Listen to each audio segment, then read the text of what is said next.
बहुत समय पहले की बात है। पुराने चाइना के नॉर्थ प्रेस में 3 मोंक रहते थे। उनका नाम किसी को नहीं पता था, क्योंकि उन्होंने कभी अपने बारे में किसी को भी कुछ नहीं बताया था। वे कभी किसी बात का जवाब नहीं देते थे। चीन में बस उन्हें 3 हंसते हुए भिक्षुओं के नाम से जाना जाता था। वे तीनों सिर्फ एक ही काम करते थे। एक गांव में प्रवेश करते, बाजार के बीचों बीच खड़े होते और हंसना चालू कर देते। वे अपने पूरे अस्तित्व के साथ हंसते। अचानक लोगों का ध्यान उनकी तरफ खींचा चला आता और धीरे धीरे उनके चारों तरफ एक बड़ी भीड़ इकट्ठा हो जाती। वे इतनी एकाग्रता, तल्लीनता व संपूर्णता के साथ हंसते कि उनकी हंसी देखकर सारा गांव हंसने लग जाता था। जब वह पूरा गांव हंसी के समुद्र में डूब जाता तो वे दूसरे गांव चले जाते। वे ना तो कुछ बोलते थे, ना ही कुछ उपदेश देते थे और ना ही कुछ शिक्षा।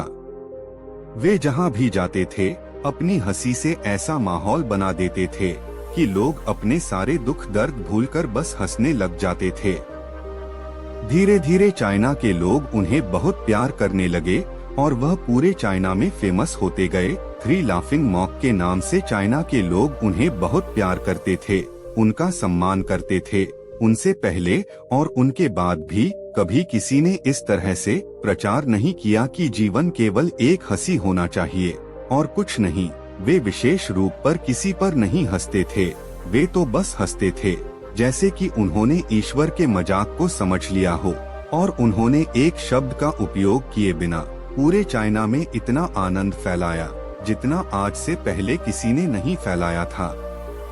लोग उनका नाम पूछते थे, लेकिन वह बस हंसते थे, इसलिए उनका नाम 3 लाफिंग मोंक बन गया था। 3 हंसते हुए भिक्षुक पूरे चाइना में घूम घूम कर लोगों को हंसाते हुए समय के साथ वे तीनों बूढ़े हो गए। और एक रात जब वे एक गांव में ठहरे हुए थे, उन तीनों में से एक भिक्षुक की मौत हो गई। पूरा गांव स्तब्ध रह गया। पूरा गांव यह उम्मीद कर रहा था कि जब एक की मृत्यु हो गई होगी तो बाकी जो 2 होंगे वह जरूर देखने लायक होंगे, क्योंकि कभी किसी ने भी उन्हें रोते हुए नहीं देखा था। जब सुबह हुई तो पूरा गांव इकट्ठा हुआ, लेकिन दोनों भिक्षु तीसरे की मृत्यु शरीर के पास खड़े थे और जोर जोर से हंस रहे थे। वह ऐसी हंसी थी जैसे उन्होंने आज से पहले कभी ना हंसी हो। गांव के कुछ बड़े बुजुर्गों ने उन्हें समझाने की कोशिश की कि यह आपका साथी था और इसकी मृत्यु पर आपको हंसना नहीं चाहिए। तब उसे दिन पहली बार उन भिक्षुओं ने लोगों से बात की और कहा, हम हंस रहे हैं क्योंकि यह आदमी जीत गया है। हम हमेशा सोचते थे कि पहले कौन मरेगा, लेकिन इस आदमी ने पहले मरकर हमें हरा दिया। हम अपनी हार और इसकी जीत पर हंस रहे हैं। इसके अलावा यह कई वर्षों तक हमारे साथ रहा। हमने एक दूसरे की मौजूदगी का आनंद लिया। उसे अंतिम विदा देने का इससे बेहतर तरीका नहीं होगा। हम केवल हंस सकते हैं, लेकिन पूरा गांव उदास था।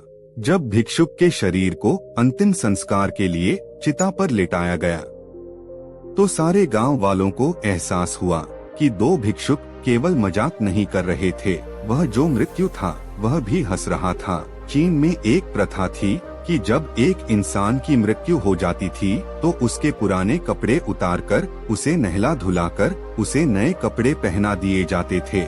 लेकिन मरने से पहले उस भिक्षु ने अपने साथियों से अपने कपड़े न बदलने को कहा था। तीसरे भिक्षु ने कहा था, मुझे स्नान मत करवाना क्योंकि मैं कभी अशुद्ध हुआ ही नहीं। मेरे जीवन में इतनी हंसी आई कि कोई अशुद्धि जमा ही नहीं हो सकती थी। मैंने कोई धूल जमा नहीं की है।